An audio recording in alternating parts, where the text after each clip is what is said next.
On April 20th, the Centers for Medicare and Medicaid Services outlined their new strategy to address health equity. They also challenged industry leaders to try to tackle some of those systemic inequities in the healthcare system.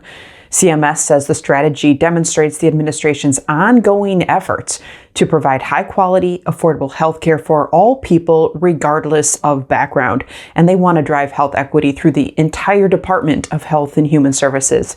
In a statement, the Centers for Medicare and Medicaid Services Administrator Chiquita Brooks-LaSure said, advancing health equity is the core work of the Centers of Medicare and Medicaid Services. And she continues, we can't achieve our health system goals until everyone can attain the highest level of health.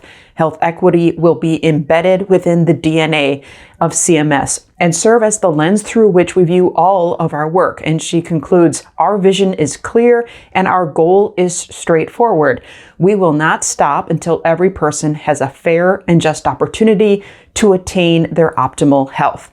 In their Health Equity Action Plan, CMS outlined a few of the provisions they're going to prioritize. And they start by saying they're going to close gaps in healthcare access, quality, and outcomes for underserved populations. They want to promote culturally and linguistically appropriate services. They want to build on outreach efforts to enroll eligible populations in programs like Medicaid, Medicare, and Marketplace. They want to expand and standardize the collection and use of data to understand who's being served and where the gaps are. They also want to evaluate policies to determine how CMS can support safety net providers, those providers that are serving some of the most vulnerable populations.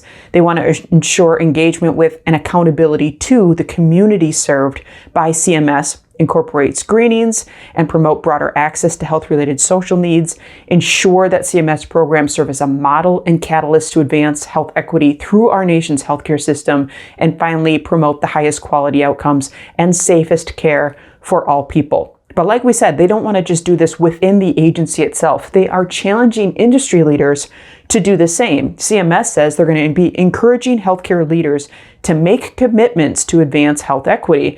They say they can do this by designing, implementing, and operationalizing initiatives that support health, eliminate avoidable differences in health outcomes experienced by people who are disadvantaged or underserved, and provide the care and support people, particularly those with Medicare, Medicaid, or Marketplace coverage, need to thrive. Those are just a couple of the provisions of the new Health Equity Strategic Plan from the Centers for Medicare and Medicaid Services. We link to it in its entirety in the description below.